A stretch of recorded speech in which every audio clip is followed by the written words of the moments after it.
Chapter 1. The Statist View.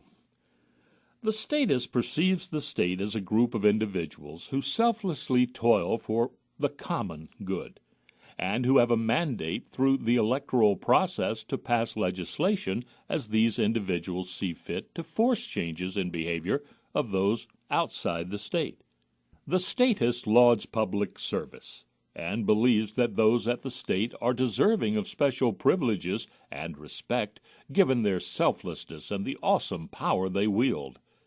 Indeed, many of the most powerful figures at the state, particularly the national leader, generate cult-like followings, where statists identify passionately with them, hang on their every word, look to them for national direction and salvation, and believe that it is not only their task to right every wrong, but also that they have the ability and wisdom to do so.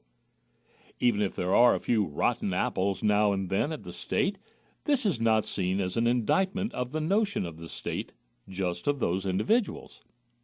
When the state makes mistakes, the statist is very forgiving, almost resigned to the fact that this is to be expected.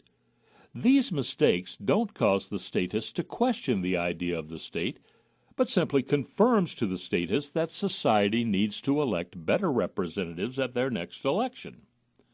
Contrast this with the statist view of those in the private sector. These people are seen as individuals who selfishly seek profits by taking unfair advantage of consumers and who must be brought back into line and closely regulated by the state. Working in the private sector doesn't garner anywhere near the respect that working for the state does, and the statist is constantly critical of any excesses enjoyed by those in the private sector, such as the accumulation of significant wealth. Any rotten apples in the private sector only confirm to the statist the wretchedness of the private sector and the need for regulation by the state. In fact, no matter how closely regulated by the state a business may be, if there is a problem that surfaces, the statist assumes that it is solely to do with the nature of the private sector itself, and that the only answer is more state regulation. When businesses make mistakes, statists are unforgiving. As consumers, they may immediately take their patronage elsewhere, often bankrupting such businesses. The contrast between how the statist views those at the state and those in the private sector is somewhat odd. I can only fathom three reasons for this. Perhaps statists believe in extraterrestrials, in the sense that the beings at the state belong to a different species from mere humans who constitute the private sector. These extraterrestrial beings do not have any foibles of the private sector humans, and thus are perfectly suited to work at the state and naturally gravitate in that direction. I'll call this the E.T. theory. However, that explanation wouldn't suffice as regards those beings who move from the private sector to the state. Thus, perhaps statists believe in a special type of machine known as a moralator. When a person moves from the private sector to the state, perhaps he passes through the moralator, which strips him of his private sector foibles and converts him into a selfless public servant. I'll call this the moralator theory. Finally, perhaps there are some humans who are completely selfless individuals. Perhaps the voters, who apparently are incompetent to manage their own lives without detailed oversight from the beings at the state, nevertheless, in a single act of brilliance each election are able to find these special individuals from the broader population and elect them, and only them, into office. I'll call this the voter episodic brilliance theory, or VEB theory for short. I will hereinafter call all three of these theories together the Tooth Fairy theories. Economics. Not surprisingly, the statist subscribes to the Keynesian school of economics. This is not only because this is all that is taught to most students who take economics courses, but also because it gives a very prominent role to the state. Keynesianism assumes that the economy is a machine. The various economic actors, firms, and consumers are simply cogs in that machine, and the individuals at the state sit poised at the levers to make sure the machine is humming along at the right speed, making adjustments as disturbances in the economy occur. It wouldn't be too far from the truth to summarize Keynesianism's key assumptions as follows.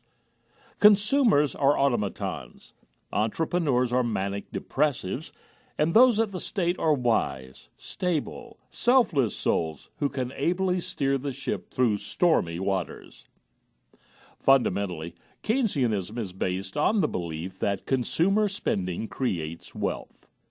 Thus, the Keynesian solution to depressed economic times is to encourage more consumption spending, and the statist believes that those at the state have the omniscience and natural right to determine when and how money should be spent in the economy.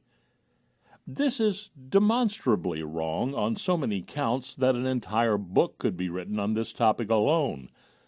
I will make two quick observations here. First, this concept reverses reality. People don't become wealthy because they consume. Rather, they consume once they become wealthy.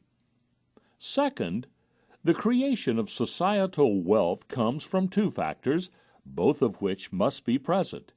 A, at the division of labor into specialties where people do what they are comparatively best at, and B, savings being channeled into investments in productivity-enhancing new technologies, processes, and capital equipment. We need to consume to live, but we need to specialize, save, and invest to increase prosperity. Yet, Keynesianism discourages savings in favor of consumption. This is because Keynesians don't recognize that the capital funds and freed-up real resources to make investments can only come from individuals deferring consumption by saving some of their income. Savings become investment through the capital markets, directing the saved funds to businesses, and simultaneously release real scarce resources, natural resources, labor, and capital equipment from having to serve consumption ends so as to be available to serve investment. While Keynesians will criticize the wealthy because they don't consume as large a proportion of their income as the less well-off, it is this deferral of consumption by the wealthy that makes capital funds available for investments to make the least productive workers more productive, and thus enhances their ability to earn real higher wages. Keynesians also believe that if more money is pumped into the economy, money newly created by or with the backing of the central bank, then this will create economic activity and thus prosperity. However, to survive and flourish, humans cannot consume money, they can only consume real goods. To create those real goods, what matters is the amount of real resources available and how they are used. The amount or velocity of money in circulation cannot increase the amount of real resources. Rather, money is just a means to enable exchange of such resources. Indeed, if increasing the amount of money in circulation were the means to attain prosperity, why would there be any poor countries in the world? Their central banks would just print up endless amounts of money. Further, Keynesians believe that economics as a science comprises two distinct subdisciplines, microeconomics and macroeconomics.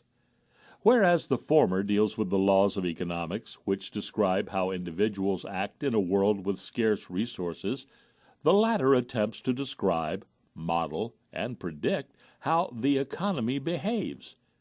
In other words, Keynesians regard the economy as a creature distinct from the individuals who compose it. The reality, of course, is that the economy is nothing more than the aggregation of all individuals transacting with one another, which we can appreciate through the use of a thought experiment. Imagine taking each person out of the economy one at a time. When you have extracted that last person, would there still be a thing called the economy remaining? One key consequence of considering macroeconomics a separate subdiscipline is that statists believe that the laws of economics, which govern individual behavior, are not necessarily applicable to economy-level policies.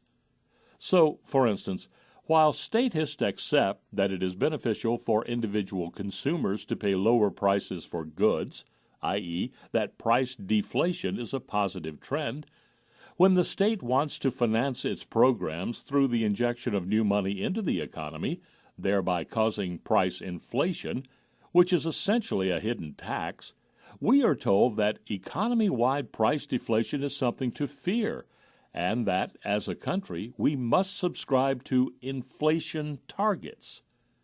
Or, while statists accept that it is prudent for each individual to save a portion of his income, i.e., defer some consumption, statists believe that the aggregation of all individual savings can be a major problem for the economy, because it leads to so-called underconsumption, which, as noted above, statists believe causes economic downturns, the remedy for which is state action to discourage savings and encourage consumption.